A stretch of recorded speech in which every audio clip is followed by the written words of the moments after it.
everybody, and welcome to Storm Reads. And today I'm going to be doing my weekly wrap up for last week. I usually do this on Sundays or try to do a vlog, but those both kind of just went out the window. I started a vlog, but then I just didn't like it, and really I just didn't have anything to add to it, and I didn't really read that much this week. I have a lot of books going, but finished books I've only read 3. So I just really didn't feel like I needed to do a vlog for that, and so I just decided to do a weekly wrap up, and then I forgot to do it yesterday. So you're getting one today. So, the first book I read was In Peppermint Peril by Joe Avon, and this is the first book in either it's a book tea shop mystery or it's the Tea and Read series. I have seen two. This one says book tea shop, and then Google says Tea and Read. So now I'm confused. I don't know which it is, but anyway, it's the first book in that series, and I wasn't really that impressed with it. I give it 2 stars, maybe 2.5 stars, somewhere around there. It was okay, but I was really confused a lot of times. It had a lot of characters, and uh, sometimes just having a lot of characters just doesn't work, and then sometimes I'm okay with it. And this one, it just throws you into a tea party pretty much right off the bat. You don't know the characters, and all of a sudden they're preparing for a tea and all these things. And I would prefer to have gotten to know the characters a little bit before jumping into the tea party setting or whatever it was. And then somebody is murdered at this tea party, and you just kind of get like thrown into it real quick. And I don't know, with this one it just didn't work for me, and I just never really connected to any of the characters, and so I just didn't really get any joy out of it, I guess. And I will try the second one to see how it goes. I think there's only 3 in this series, so I may just go ahead and listen to the other 2. But yeah, this just wasn't quite what I wanted, but it has such a cute cover. I love the cover. Then the next one I read was Secret Santa by Andrew Schaefer. This one was a Christmas horror book, and it was for my horror book club that I am in. And I would give this one 3 stars. It was okay, but there were parts of it that I thought were a little bit boring, and then it just ended up kind of turning a strange turn, because we start out, she works at a publishing company, and then she uh, gets this Secret Santa gift, and a bunch of strange things start happening. And then, like, towards the end, it becomes kind of culty. And, like, these people, like, kidnap her and blame, because they're blaming everything that's been happening on her because she's new, and they think that she's, like, some kind of, like, witch and doing something and everything, but it's because of the Secret Santa gift, not her. And it takes her a while before she figures out that's what's happening. But yeah, it was okay, but it was strange and boring in parts. So, but I'm still glad I read it. So there's that. Then the last book that I finished was The Dream Spies by Nicole Lesperance. And if I read this right, I believe this was just a duology, and this finishes out the duology. It's the Night Thief duology.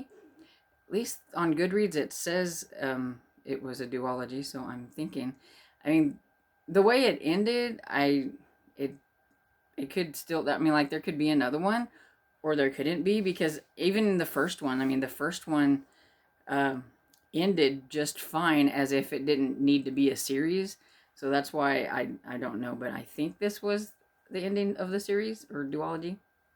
But anyway, this is about Marin and her family. They are dream makers. They put all these different things into these little sachets, and they make dreams, and you put them under your tongue, and then you go to sleep, and then you have like this amazingly fun, cool dream. They can also make nightmares, and in the first one, that's what happened. There was a bunch of nightmare stuff going on and everything, and I can't really say anything about that because I don't want to spoil.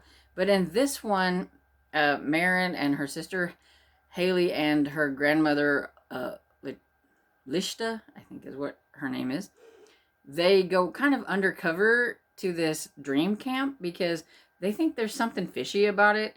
It just doesn't sound right, and nobody in like the dream making like community has ever heard of these people or knows anything about it. So they're afraid that something bad is going to be happening, so they decide to go undercover and try to figure it out.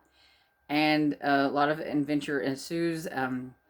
They do find out that there are some strange things going on with these dreams, and it has to do with maybe the Sand Woman instead of Sandman. And so, yeah, it was fun. I enjoyed it. I would give this one 4 stars. And I would probably check out anything else by this author. She writes other middle grade. I don't know. I haven't really looked, but I enjoyed the 2 books that I read from her. And this one comes out in January of 2022. So I have gotten ahead of the game and got one of my e-arcs for 2022 read. So I'm excited about that. And remember, I said I was in the middle of a lot of books, and so I will go ahead and mention those. And so I am about 71 or 2%, somewhere around there, into the 3-book problem by Vicki Delaney. This is also a January 2022 release, so I am getting ahead of things. I'm always really bad, and I feel bad about not getting ahead of my NetGalley arcs. So I'm trying to be better about that. It's like a goal for 2022. So far I'm doing pretty good. And this one is the latest book. I think it's number 7 maybe or 8 in the Sherlock Holmes Bookshop series. And in this one, Jane and Gemma are setting up a Sherlock themed party for a guy who rented out this fancy house, and he wants everything to be kind of like Victorian, I guess, or something like that. And everybody wears like their Sherlock outfits and all that kind of stuff. And then the guy running the show ends up murdered, and Gemma and Jane are trying to figure out what happened. Mainly Gemma, she's the main sleuth, but her friend Jane helps her out sometimes. And this time she was like right there to see everything happen. I mean, she was actually in the room when it happened and stuff like that. So, yeah, she's part of her is curious and a part of her is trying not to be because she was a witness. So she's trying to let her boyfriend Ryan and everything figure it out because he is a detective. But sometimes she can just get people to talk to her, and they like think she knows things because of how she says stuff, and so they end up talking about things and blabbing things to her that she didn't really know, but now she knows. So it helps kind of with the case. And she has kind of the Sherlock ability to be able to take these little things that don't seem like much and put them together and make it into being able to figure out who done it. So I really like this series. And I'm still working on The Madness of Crowds by Louise Penny. I don't like this one, and it's taken me a while. I just don't want to listen to it. I don't really like the premise that much. I don't like her using the pandemic, and then it's about euthanasia of like disabled people, and I don't know, I just don't like that. And so yeah, it's kind of a moral issue type thing, and about this lady who talks about these kind of things and does these talks, and Gamache didn't want her to be at this university where he's supposed to be kind of like guarding her and everything, but then they tell him that he's a coward, and like, you know, it's freedom of speech and, you know, censorship and all that stuff. And then some things happen, and then he's like, see, I told you. And but yeah, so and somebody ends up dead, and they're trying to figure out, but I don't know, it's way too long. It's like 435 pages, I think, and I think it's about 135 pages too long because I am like super bored and I just don't care. And I'm almost to the end of it, so I will probably finish it today. But yeah, I haven't been listening to it that much, is why it's taking me so long, because I kind of like listen to something else instead. but I'm gonna finish it. But I don't know. I think I may try one more book by in this series, the next one that comes out. But I just think maybe I'm just done with this series. I'm just not enjoying it.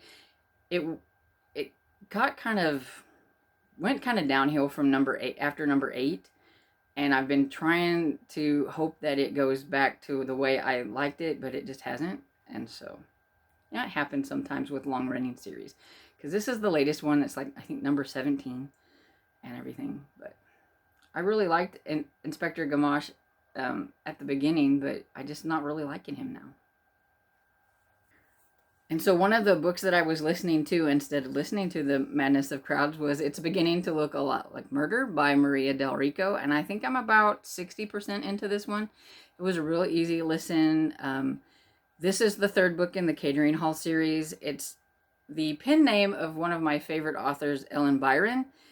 And I think because I liked her other series so much that it's just really taken me a while to get into this one and to get used to this different family. And that happens sometimes whenever you have a favorite series and then your author writes another series and you just, it takes, I think it's like a mind thing.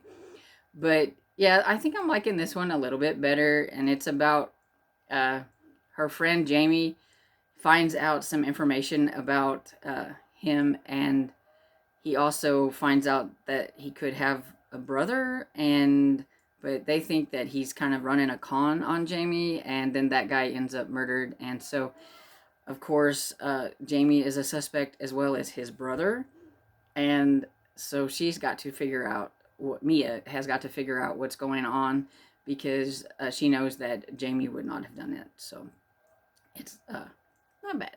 I'm liking it, and it's got a cute little Christmas cover. I just barely started this one. It's Mistletoe, Masaka, and Murder by Tina Cashian.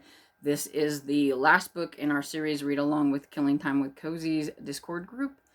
And this hasn't been a favorite series, but I have meandered through it. And I did like the last one a little bit better than I have any of the other ones. So I'm hoping it's going to end on a good note.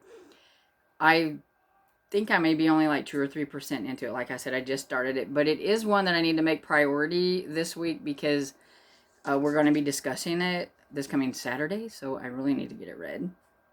But yeah, I don't really know anything about it except for that it's a Christmas one and it's got a cute like sand snowman. I don't know if you call him a sandman instead of a snowman. I don't know. And yet I am not done because, like I said, I am in the middle of a whole bunch of books. So I am about halfway through Once Upon a Tim by Stuart Gibbs. This one comes out in March, I believe. Yes, March of next year. And so, see, I'm trying to stay ahead of things. And this one I got from Simon & Schuster, so thank you. This one was actually a surprise. I didn't ask for it. It just came in the mail. But I have been reading a lot of Stuart Gibbs lately, and so I guess they decided I needed to try his new series. And so this one is about Tim, who is a peasant, and he doesn't want to be a peasant anymore. And so the only way not to be a peasant is to be a knight. And the princess has been taken by the Stinks. And so he has decided to sign up to be a knight to go rescue her with the prince. And the prince isn't really that great of a prince, but he thinks he is. And he's got everybody like, he's got everybody fooled. Like they think that he's like this great prince, but he's like a coward. And it's just really funny. It's kind of a spoof, I guess. I don't know. What do you call it? Like slapstick or sarcastic or, satiric or something. I don't know. It's funny.